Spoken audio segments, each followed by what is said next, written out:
Let's get joined up. This week's show is sponsored by Bandcamp.com, an online record store and music community where passionate fans discover, connect with, and directly support the artists they love. There's thousands of bands and artists on there, including my band, the Rye Dogs, whose second album, Pigs Might Fly, is out right now. Here's a quick snippet of the title track, which is also available on Spotify, Amazon, and Apple Music. Because your eyes may be weeping, but your conscience is sleeping. So baby, don't you cry. It's totally free to join Bandcamp, and as the Rye Dogs are brand new members, we're now looking to grow our fan base, so your support would be greatly appreciated. Just search the Rye Dogs, that's W-R-Y Dogs, and hit the follow button. Right, now we can cue the theme tune.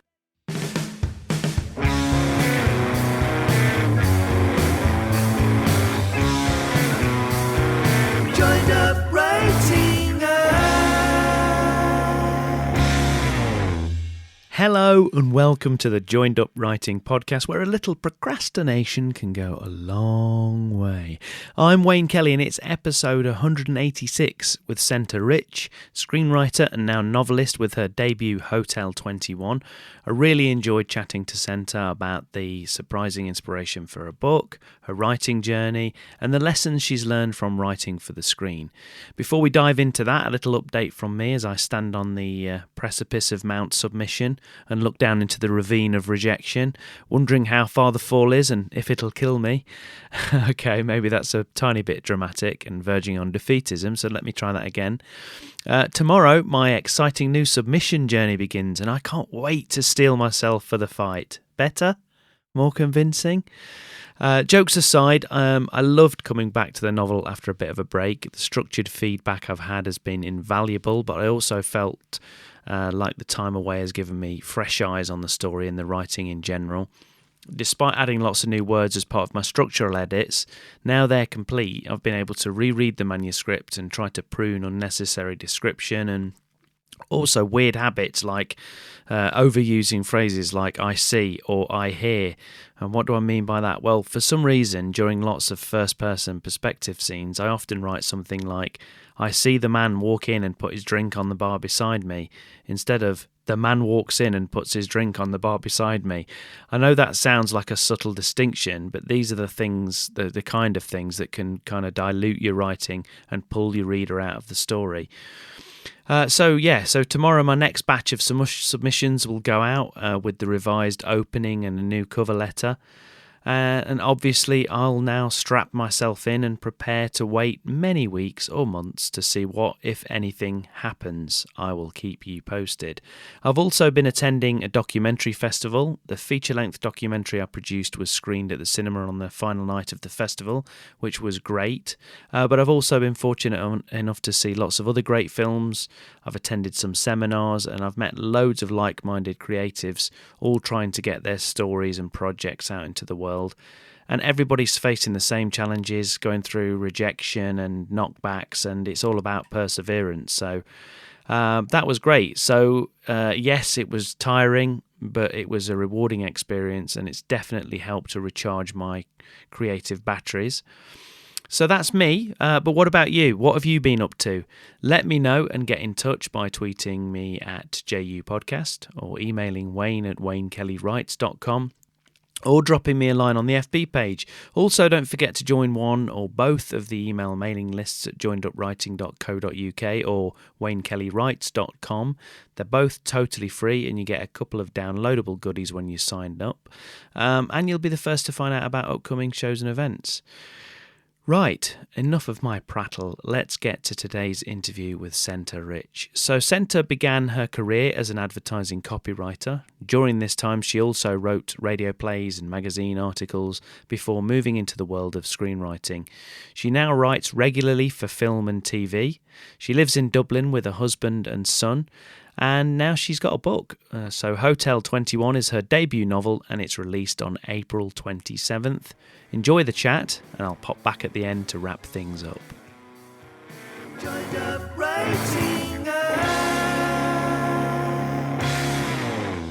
Okay, Senta, thanks so much for joining me on Joined Up Writing. Really appreciate it. So why don't you just start off by giving us a sense of where you're speaking from in the world and tell us how things are going for you at the minute.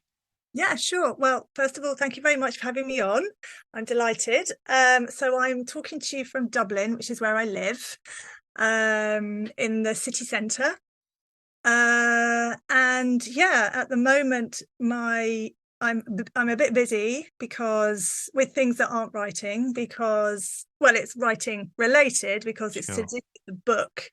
But yes, I'm doing lots of different things and doing Q&As, magazines and stuff Being like pulled that. from pillar to post. It's the other side of it, isn't it? Yeah, I don't mind, but it's all very new. And Yeah. my diary has never been so messy. It's normally just this is due then, this is due then, write this today. And now Yeah. it's like call so and so, send so and so this. Blah, blah. So, but it's only for a few weeks. So No, it's exciting. Well, why don't you tell us the subject of that excitement and what's causing all this? Tell us about your debut novel, Hotel 21. yeah, well, Hotel 21 is about a young woman called Noelle, who is a hotel cleaner, but also a kleptomaniac. But she doesn't take expensive things from hotel guests. She only takes small and insignificant items that she hopes they won't notice are missing. And then she goes from hotel to hotel, hoping she doesn't get caught, which she never does. But then on her 21st first day of a hotel cleaning job, hence Hotel 21. Yeah. And she's teamed up with a group of strong and diverse women. A very ordered, nomadic, isolated life begins to unravel. And she's challenged. They kind of wake her up. They even electrify her in a way.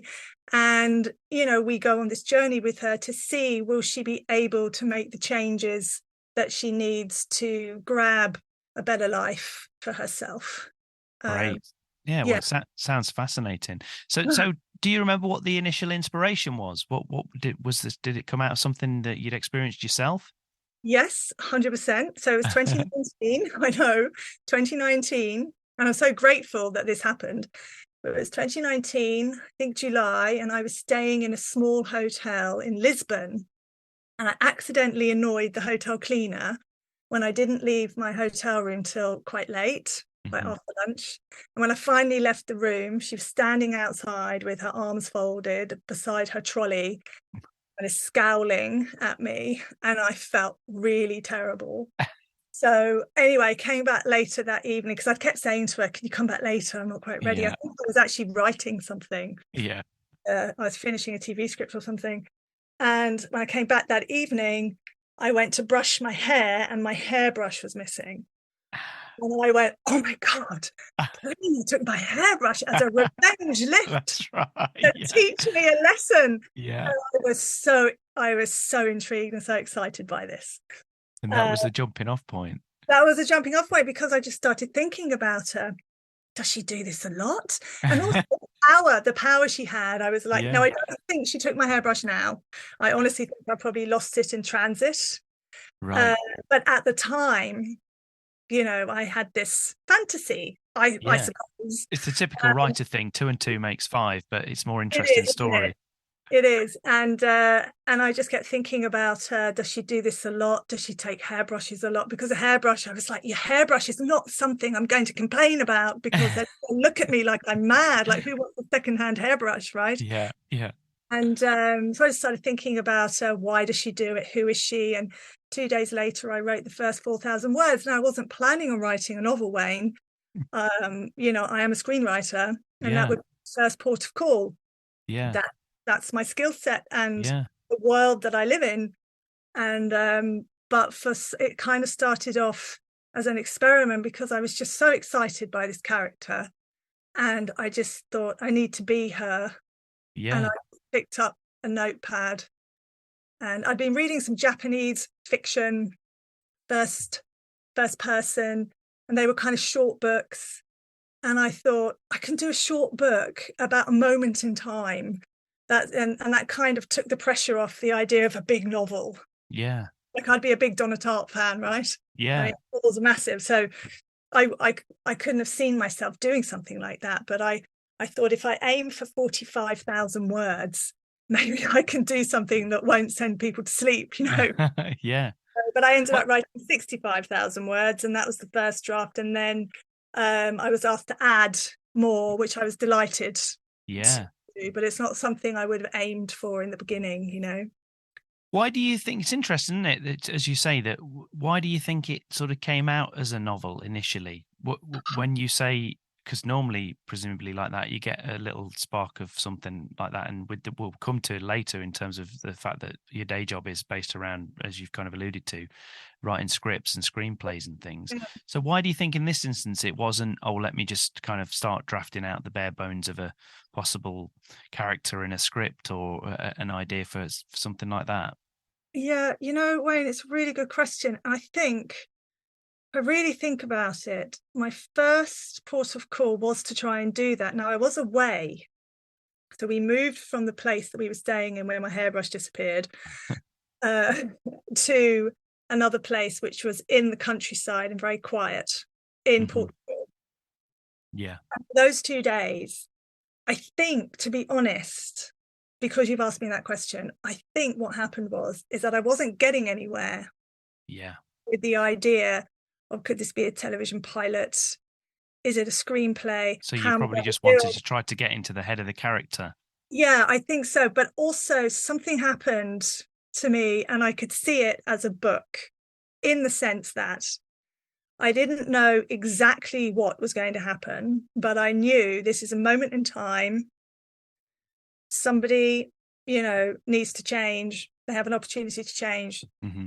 Do they change? And I can just do it in first person. And to be honest, Wayne, I was quite excited about that, because yourself how hard it is to write screenplays or anything like that. TV pilots, TV. Well, one of the biggest things, obviously, it's kind of, in a way, it's diametrically opposed to it, especially first person.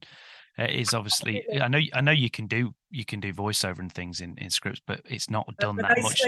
They say don't exactly. No, especially nowadays, it's not in fashion. I know you get it very, very occasionally as like a really highly stylized thing, but as you say, you don't. So everything that you see kind of has to be through the actions and what people do. Yeah. And the first thing I was thinking was, who's she going to talk to? How are we going to know?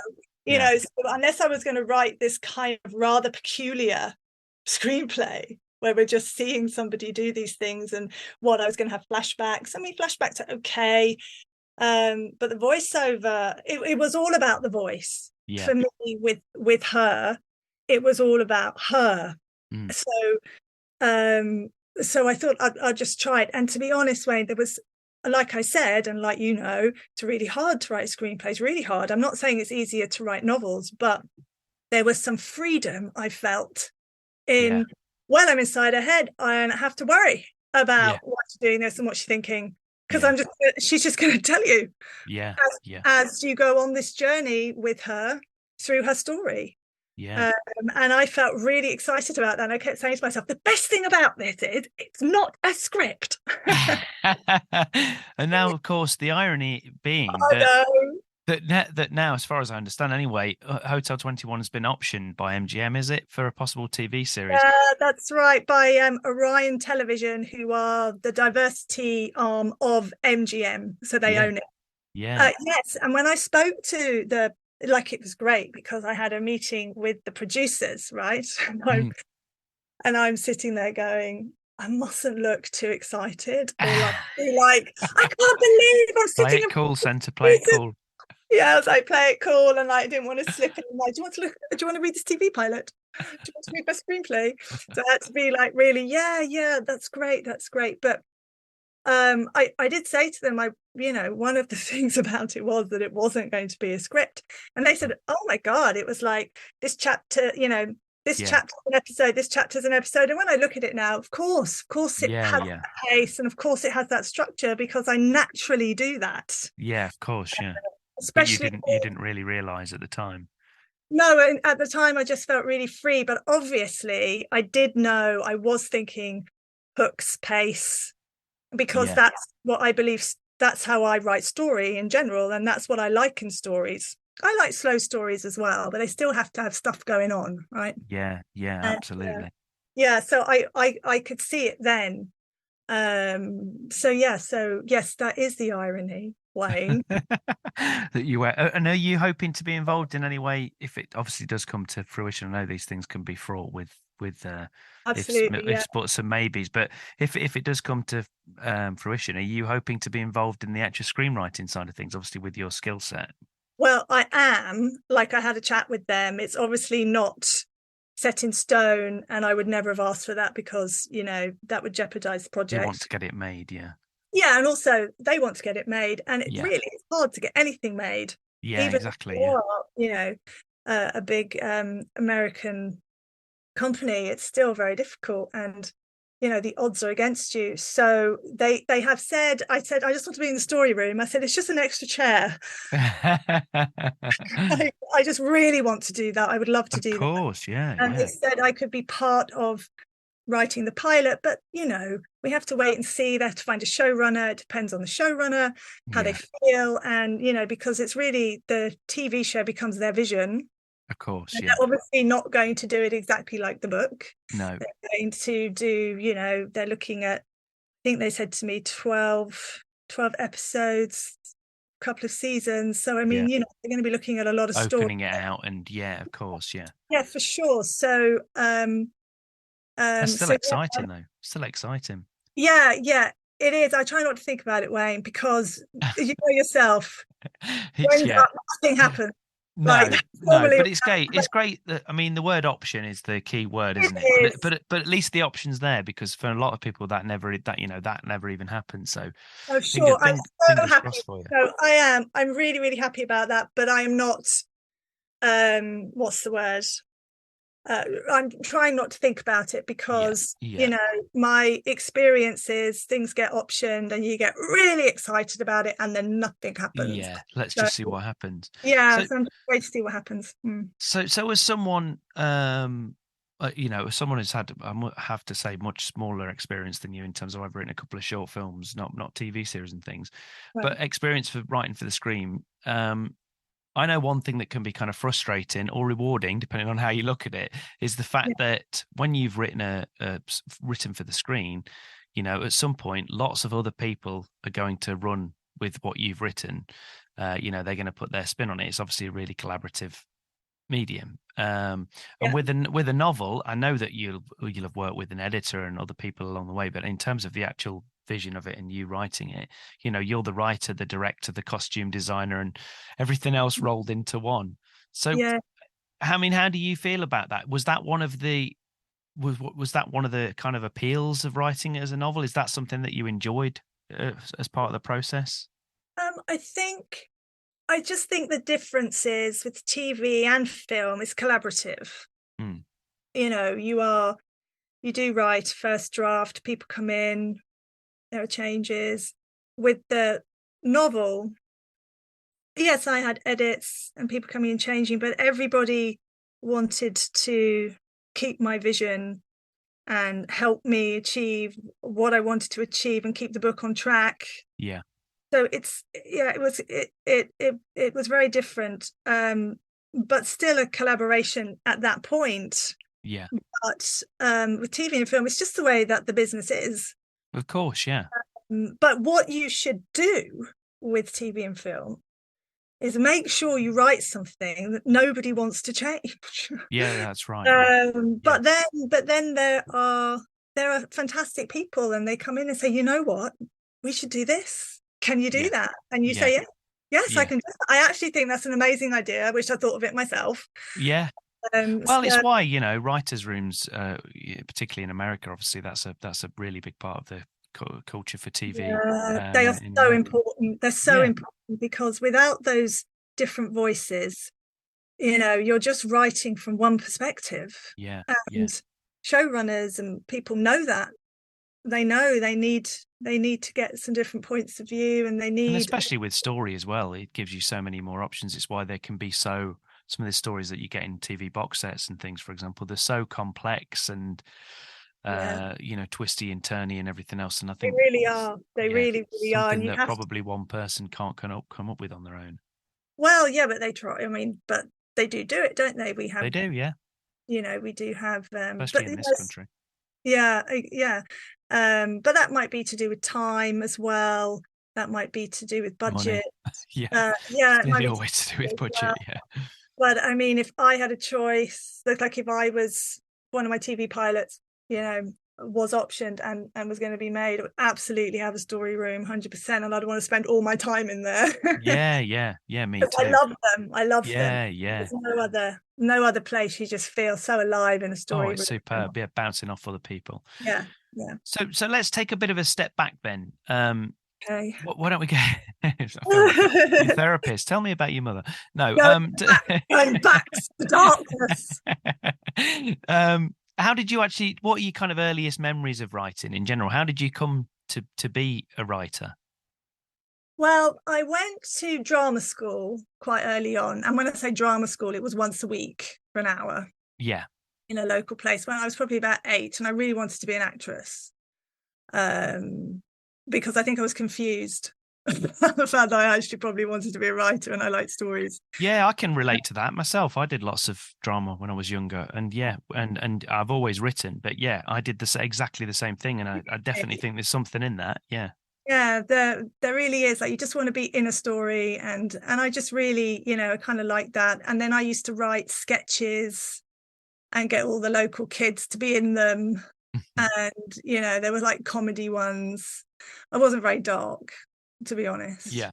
And so I did a lot of that. And then I loved holding scripts and plays. I liked to hold them and look through them and stuff. Yeah. I'm very excited about the whole process. Yeah. But I never thought I would write books, and I still didn't really even know what a screenwriter was. And then I started writing radio plays first. Yeah. And I really enjoyed that because so much freedom in the radio play. Yeah. You can go to bars if you want. Yeah, exactly. Yeah. A few sound effects. Yes, I did a couple of those. And meanwhile, I was working in advertising. When I was at university, I got involved in the drama society, but I did things like I did props, and I was a producer on a play, and all the time I just knew I wasn't ever in the right place. Yeah. And then I got a job in advertising, but on the sales side in London. It was a graduate job. And it wasn't that I didn't like it. I mean, I didn't. I was really bad at it. It was almost like I just couldn't get my head around it. I made mistakes, and I used to be crying on a Sunday night going, can't believe I have to do this. And then I moved to Ireland then. My husband's Irish, and we met at university, and he's an architect, and he wanted to come back to Ireland to do his part 3. Mm-hmm. To be an architect takes like forever. Yeah, that's right. Yeah. And while I was here, I went and worked in an advertising agency that had a lovely creative department. They were very open and really lovely. And I thought, I want to be a copywriter. That's what I want to do. Yeah. That, I could see myself. They were all chilling out and chatting, coming up with log lines and not log lines, headlines and ideas and things like that. So it took me, I think, 6 months, maybe longer, to put together a book, call it a book in advertising. Yeah. And it's of your ideas and all that sort of stuff. So then I went traipsing around all the advertising places, and I got a job as a junior copywriter. Mm-hmm. I was like, this is it. I've done it. This is what I want to do. This is going to fill the void inside me. And I remember my first day. So I sat down, and I could wear combat trousers to work and this kind of thing. And I had my own Mac. It was on the desk, and I had this really, really funny art director partner who was just hilarious. It was the first day, and everyone was so nice. I was getting on really well, and I was given my first brief, and it was really exciting. And I sat there and I looked out the window, and I went, oh my God, it still hasn't gone away. I've still got it happening. And it was the first day, and I remember going, really, you realized that quickly. Yeah. And even though I really enjoyed that job, and I did it, to the best that I could, and I even moved then. It was the Celtic Tiger around that time. Yeah. There was a lot of money sloshing about, and a lot of people moving jobs, and agencies, opening up. So a lot of opportunities. And so I was moving around and trying to write at the weekends. So what happened to me was, when I was in that first job, I went around the corner to get lunch and I saw an advert in the window saying screenwriting course. So I just signed up to do that, and it was for a weekend. And that was kind of the beginning, really, of going, I really want to be a screenwriter, and I want to tell stories and blah, blah, blah. So when I was about 30, 31, I went freelance, which you can do quite easily as a copywriter. Mm-hmm. And I gave up drinking as well, because it's very boozy in advertising. Yeah. I gave up drinking, and I just decided I'd go freelance and I would work on my screenplays. And that's kind of what I did. But I didn't go professional for another 10 years or 8 years. Yeah, it took a long time. Yeah. Because, but at least I was spending. Well, it's hard. Yeah, it's hard to get into, for sure. Yeah, no, it really is. And you have to go in with skill set. You have to go with a skill set, especially for TV. Mm-hmm. Some kind of skill set, some idea. And how did you pick that up over that time? But what did you do to? Yeah, where you needed to writing. Yeah. You have to do it. I did a lot of different courses. I went to LA to do the screenwriting expo. Did you ever do that? No, I haven't done that, actually. Yeah, I don't know whether they do it anymore since COVID, but it's brilliant. It's just like 5 days of workshops on every single thing you could possibly imagine, and you can just pick and choose. That sounds great. Yeah, it's really amazing. So I did things like that. I did the Robert McKee story course. I did that in Scotland. He's brilliant. I mean, anyone who wants to get into screenwriting should at least. That book's great. Yeah, but he's great, and he has a newsletter as well, with his videos on it and stuff. And I read other screenwriting books. I worked personally with Blake Snyder, who wrote Save the Cat. Yeah. But he sadly died suddenly, which was very sad, in 2008. And but I worked with him, sending him ideas, and he would, give me feedback and read stuff. So I was always working away. Yeah. Kind of work. But as you say, building up that experience and the skill set. Yeah, and just learning, reading screenplays. Really important to read them. And were you submitting things at the time? How did you end up getting to? Because I know for people that obviously people my side of the water, they'll be. I know. I've heard of Fair City. Obviously, it's big. It's a really big deal in Ireland. But for people that don't know, just explain what that series is. Oh, well, it's basically probably most similar to Coronation Street. Yeah. So it's soap, but we call it continuing drama now. Yeah. It is soap. Gets right fantastic lines like, "My wife's sleeping with your boyfriend." And brilliant. And we love that. That is what soap is, but it's not drama. So I get really annoyed when I see drama that looks like that's soapy. Because I'm like, oh God, come on, guys. Yeah. We've got soap. Don't do it. Yeah. You stay in your box and I'll stay in mine. Yeah. So I write regularly for them, and I get to go into the story room when I can, which I love. And the people are amazing.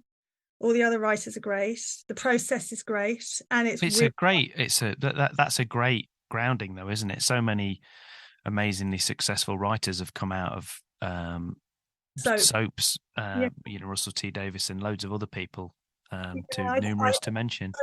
I suppose. I mean, it's what it teaches you. If you're going to ask me my biggest takeouts from it, of course, it's the practice. I just write all the time. Yeah. You write deadlines. Yeah. You write to problems. You can get a call, and sometimes you've only got a couple of hours, and you've got to rewrite something. Mm-hmm. Or an actor suddenly is taken ill on set because we're filming every day. Yeah. Friday. So, you have to change things around, and everyone mucks in. It's a really great kind of team effort. So that's one of the things. But the other thing it's really taught me is there is always a solution to a story problem. Always, without exception. And I think that's really helpful, especially when it came to writing the book. I wasn't worried ever that I wouldn't be able to find the story, because you will always find the story. There's always a way around it. There's always something you can come up with. There's always a solution. If something's not working, you have to find where it's not working and you have to fix it. Yeah, and that's a bigger rewrite than maybe you wanted, but sometimes, I mean, I never forget this, kind of little bit off the question, but when I was at that expo in LA, I went to a talk, a Q&A with the writers, and I've forgotten their name. It's Terry and somebody who did Pirates of the Caribbean. Mm-hmm. And they talked about how they'd worked out the whole movie. This is their story, and they had it up on a storyboard. Yeah. And then one of them went, "Oh, I don't think so," and pushed it all up to the front and went, "That's the first act. What happens now?" And I just love that. It's just kind of like, it's bold, it's courageous, and it's also... And I actually think it's a really good example, though, of what a lot of people do. It's kind of one of those mistakes. Well, probably that's a bit of a strong word for it, but it's one of the things that people often do when they start a story, whether it's a book or whether it's a script or whatever. The old thing about come in late and get out early. Oh yeah, and, yeah. And I definitely think it's a case of when you start a book or when you start an outline for a script or whatever, you very rarely does the story start where you think it does. It's often much later on. It's like, no, now this is where the story is kicking off. This is where we should be joining it, not this other stuff, especially with things like backstory and things, which obviously as writers we need and want to know, but we don't necessarily need to know right at the beginning of the story, do we? That is so true, Wayne. And I think what you need to develop as a screenwriter and a storyteller of any sort is you need to train yourself to recognize that. So I have a screenwriting partner now. We've been writing together for 7 years, and it's fantastic. That's great. I wish I'd done it sooner. And he is brilliant. So I had a movie that had been optioned before we started writing as a team. Mm-hmm. And it went through a load of overnoting and all this kind of stuff anyway, and it all went dead. And I was re-looking at that screenplay, and I said to him, let's do it together. Mm-hmm. We'll do a brand new draft so it feels like yours. Yeah. Start at the beginning, but it's basically the same premise. Yeah. But let's do it as a team. And then I said to him, and I've had this idea because I'd watched a couple of similar films, and I said, I've had this idea. I think we just cut the beginning off and we start here. Yeah. Because I looked at these 2 other films as reference, and I went, we don't even know what these people do for a living in these films. Like, you roughly know what he does, but nobody cares. No. We got this build up, and I read one of the movies was Breakdown that I looked at. Now, my film, and it's also Nick's film now as well, is not a film like that. It's not as dark as Breakdown. No. The one with Kurt Russell. Yeah, I know which one you mean. Yeah. But I read the very first draft of that. Now, it wasn't that early on the draft. It was quite far along, but then it was edited, right? They cut it up. Yeah. It has, I don't know whether you remember the film, but the opening sequence where the music is and everything, it's just the car driving through the desert. No, I don't remember. I've only seen it once. Right. And then they literally have a little conversation, really smart writing, really smart. And they pull into a gas station and it all kicks off there, right? Mm-hmm. Yeah. Then the next thing, he breaks down, she disappears, and you're off on this. You're off, yeah. Very dark place. But I just thought so I read the first draft of that, and what they had in the beginning was this whole section. It was maybe 20 pages where the Kurt Russell character is actually this war photographer, and he's out in, I don't know where he would have been, Iraq maybe, and he's photographing the war and some pretty grim things. And then he comes home to his wife, and she says, it's time for us to leave and we're going to go and start this new job and this new life, and they're not getting on very well, and it's all blah blah blah, and then they get in the car and then they're driving through the mountains, right? And they just got rid of all of it. Yeah. And they were so right to do that. Yeah. And I think what that tells you is write it, Yeah. but closer to the time, like, they just chopped it off. He didn't even have a camera, Kurt Russell, in the film. No, and like I say, I think a lot of it, I mean, I think Stephen King describes it. He talks about he always says the first draft is you telling yourself the story. Yeah. And I think that is spot on, because a lot of the time you don't know what you don't know. Obviously, when you start writing, depending on how you write, obviously some people plan to the nth degree and some people just kind of go off and whatever, or they try and discover the characters. But there's lots of things that you need to know it as a writer. Like the writers of that script that you're talking about, Breakdown, I'm sure they needed to know all that stuff themselves, because it informs the characters and the way that they behave and the way that they react in the script and all the rest of it. But as long as they're aware of that and we know that it's based on something, we probably don't need to know every single detail, like you say. Yeah, no, maybe that's true. I think the only information we really have about those two characters in the beginning of that film is that they're on their way to start a new life somewhere. Yeah. They're on their way. They're moving. Yeah. And it's getting to that. That was the real nugget. That was the thing that they needed to work out where they would go, what they were trying to find, I guess. I mean, I know that with particularly with sitcoms, but it applies to dramas or box sets or anything else. A lot of the advice that I've been given or read about in the past is write it as if it's episode 2.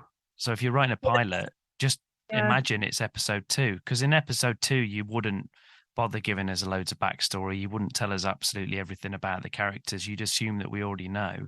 And yes, there probably will be some certain little salient points that we probably do need to know, but as you just said, not very many things really. The audience doesn't need as many things as you think, especially nowadays. I think people are way more sophisticated than they probably used to be. No, they really are. And I think as well with television, it's slightly different. I think television is slightly, I mean, it needs to be pacey, but you can have a bit more detail. Yeah. And things like that. Television, there seems to be no rules really anymore. Like it's all, it's great. It's one of the things that makes it so exciting, I think. It is completely. And, there's no ad breaks, on the streamers. So, and they can make the episodes as long or short as they want to. I've seen that with The Last of Us. I don't know whether you've been watching that. I have, although I'm only about 4 or 5 episodes in. So I'm loving it. Yeah, further in than me, so no spoilers. Oh, that's good. That's what I was worried about. No, I've only got as far as episode 3, which was just absolutely stunning. Yeah, brilliant. It's so original. Yeah, this made me want to play the video game, and I don't play video games. Yeah. So, it's great. It's really good writing. That's great, amazing, isn't it? To write that. But it is. There's so many different things you can do. But as you say, although they're in most instances they're quite different mediums, the two, not writing a novel and writing a script. Yes. The thing that you keep coming back to, obviously, the big similarity is it's a story, isn't it? You're telling a story. Yes. Yeah, for sure. And I mean, stuff needs to happen. A character, a hero needs to go through a journey that is transformative. Mm-hmm.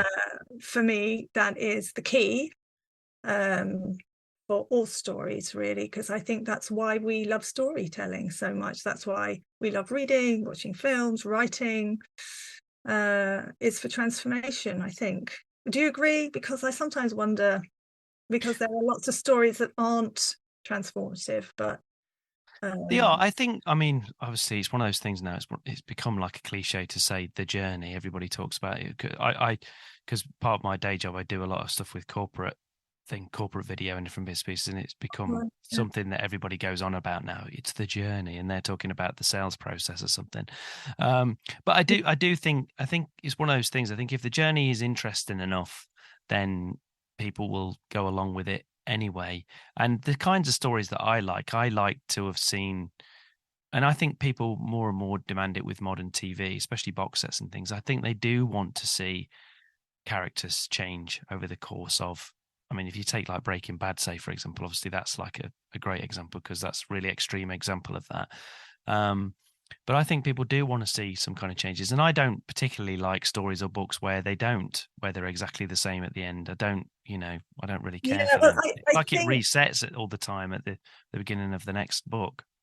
yeah, you see, I feel, and I don't know whether I'm being too hard about it, but I think unless your hero or your protagonist or characters transform, I just don't think it's a story. Yeah, no, I think that's fair. I Mm. honestly think that's fair. I No do matter honestly what. think that's a big part of it. But then you have these wonderful novels where maybe it's a detective story and um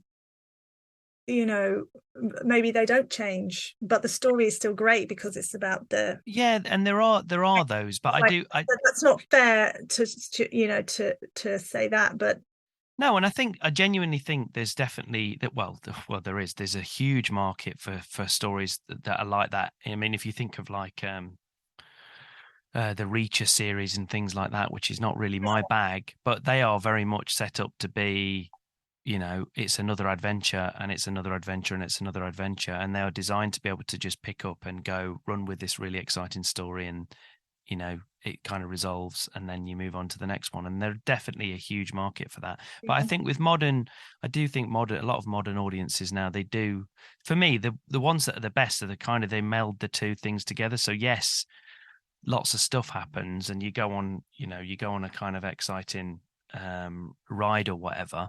But in yeah, some way, shape or form. yeah, and I suppose when we talk about transformation, it only has to be some kind of learning, some kind Exactly. of Yeah. change. It can be small, it could be Yeah. just a more truthful life, or you have a better relationship with your Yeah. I daughter. mean, Or exactly. Yeah. I mean, I read, or over the years, I've read like the Rebus, Ian Rankin books, and Mhm. he's a police procedural, he's a detective. But if Yeah. you read those books from the first book to the most recent book, I mean, apart from anything else, one of the things Ian Rankin's done is he's aged his character in real time, so he's got as old as the books are. Wow. And so even by doing that, he's different from one book to the next. But also you're caught up in his life. You've seen his children grow up and various different other bits and pieces. And I just think it just adds so much more depth to it. And you're so much more invested in the character. So much more, so much more. Yeah, that sounds great. I haven't read those. I might have a look. They're really good. Yeah, they're great. They're great books. They are really good. So in terms of your actual writing process, what's the favorite part of it for you? Is it that kind of initial, like with Hotel 21, that initial sit down and scribble the first few thousand words and the excitement of that, or is it the honing it and the refining and the editing? Which bit do you like the best? Oh, it's a really difficult question. I think I have to say I enjoy all of it. Now, that's not to say it's easy. Hmm. But I think anytime the hairs stand up on the back of my neck, like when I did my trial episode for for Fair City, let's say. Yeah, So I also write for animation shows and things like that. But when I yeah. first did this, they gave me sample scenes to write. And I remember sitting down to do it, and the hair just went up on the back of my neck. And I was like, oh, I really like this. Oh, that's great. That's so great, though, isn't it? Yeah. And I think with Hotel 21, obviously there are times where it's harder, and there's times when you're in flow. So I spend half of my time doing paid work and half of my time doing unpaid work. So Hotel 21 was in that category of unpaid Yeah, work, sure. Yeah. screenplay and TV pilots and things like that. So that's all in there. So the issue with the novel writing is this. So I will have to leave it for a couple of weeks. I'll have to leave the manuscript. Yeah. Then in order to get back into it, I have to read it all from page one again. So that could take a couple of days because I have to get back into it. I can't pick up. Whereas a screenplay, you can read it quite quickly. Yeah. Right? It doesn't That's take. what I like. Yeah. you can read it quite quickly and you're back into it, and you've also got all your notes and your outline. You have everything. It doesn't take long to be back in the space, but with the book I'd have to read it all again quietly by myself. Sometimes I might even print it off so that I can make notes, and it would take a while, and I would have to wait and then go, I'm ready now, I'm ready, I can go. So I had to make sure that I would definitely have at least a week to work on the book at a time, because I spent a couple of days just reading. I'm always a little bit afraid that you might have lost the voice. Be able to get back into it, but you always do, as long as you give yourself that time. Well, I don't know whether other writers do that.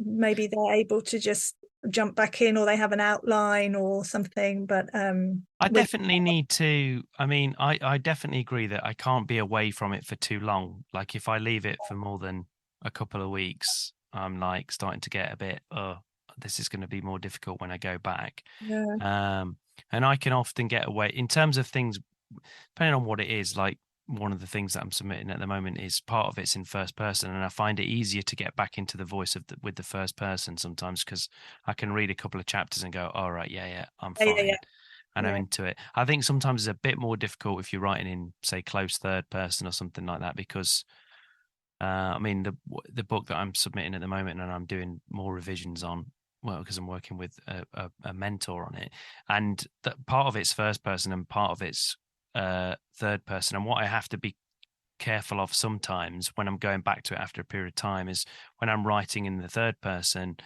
almost the first person voice is rubbing off on the third it's a different character, but do you know what I mean? Sometimes I find myself, hang on, she wouldn't say it like that, because that's the other character that writes in first person. So I think there's some of that sometimes. And I think as well, Wayne, that sounds like something that I would wait until the end of the draft, until I'd finished it, to go back and fix. Personally, because that is a real minute nerdy detail. For sure. But it shouldn't worry you. Like that wouldn't worry me. I wouldn't go, oh God, do you know what, I'll fix it later. Absolutely. Just press on. I think it's something like that is fixable. What isn't as fixable is, story, character, that can take more to fix. And I think fixing story, especially in a novel, there's obviously quite a big undertaking, depending on how long it is that when you start, I mean, and unfortunately, when I write, I'm not one for really, really detailed plans when I write a novel, as opposed to when you write a script. Which is fine, but then you do have to brace yourself, because when you get to the edit, you are probably going to have some really big structural edits to do. And the same was with a script to a certain extent, but obviously a script tends to be a lot shorter than a novel. So the knock-on effect, it's that ripple effect all the way through the book when you start messing about with the order of things. But things happen.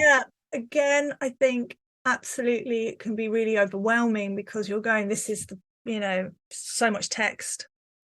But really, I think, especially for you, because you know what it's like to write scripts and to read scripts and things like that. It's still very doable, as long as you don't panic. Exactly. Breaking it down into beats is the same way that you would a script is a good technique anyway. And sometimes a fix is just, was that famous story, old Hollywood story about a screenplay. I don't remember the details completely, but it was sending out this screenplay, and everyone was saying, I don't like it, I don't know what it is I don't like about it, I don't like it. I think it's a Blake Snyder story. They gave the main character an eye patch or something, and they sent it back out, and everyone, I love it. I think I've heard that story. So I mean, I'm sure that is a true story, and I'm sure it's there, but it was kind of like, I think he was making the point about, sometimes it's a very small change. It's not as big a deal as you think. I mean, I know I sound like I'm chilled about it, but I'll get a note on a TV script and I'll go, oh God, I've got to rewrite the whole second half. This Yeah. is like whatever. I think that with when you get notes in general, I think whether it's a script or a novel or whatever, there's always that knee jerk thing when you first see whatever the note is. There's an instant like reaction against it, like no, I don't agree with that, or oh, Even I'm not going to do that. It's not even against it. You just think I just think it's huge. Yeah, And it's the work. Yeah, to the editor, and I'm like, okay, so I've got to rewrite the second half. She's like, no, let's change the line. And I'm like, yeah, oh, I read it that yeah, yeah, whatever, yeah, yeah, So yeah, no, I tend to I like the editing kind of process and the note. I mean, I have been overnoted on screenplays and things, and that is really challenging, especially when I have a TV writer mindset, which is like, I can do this, I can do this, I can do this. Yeah. When really at some point I should have said, hang on a minute, guys. We're changing changes. That's what I hate. And I ended up with a draft that was just didn't even feel like I'd written it anymore. Yeah. But we're totally back on track. Yeah. And I'm doing something different with it now. So that's great. Yeah, so, like you have to be able to pivot, Yeah, and move fast. So as we kind of move towards wrapping things up, what would you say has been the most helpful piece of creative or inspirational advice that you've been given along the way? And it might be directly related to writing, it might not be, depends. Yeah, it was a really good question. And it comes from this idea that throughout my life and writing career, you hear this thing about the voice. What's your voice? What's your voice? And we need new voices. And this person's got such a great voice and blah, blah, blah. And you're going, what's my voice? Shit, I don't have a voice. And you're like, what is it? What is it? And I think I was listening to Robert McKee, and he just talks about write the truth. And I think that is where everybody's voice is. You just have to write the truth. And I think you just be completely honest about what it is to be human, what it is for your character to be human, what it is you think about the world and how you observe it, and just be truthful. And I think that is probably the best piece of advice.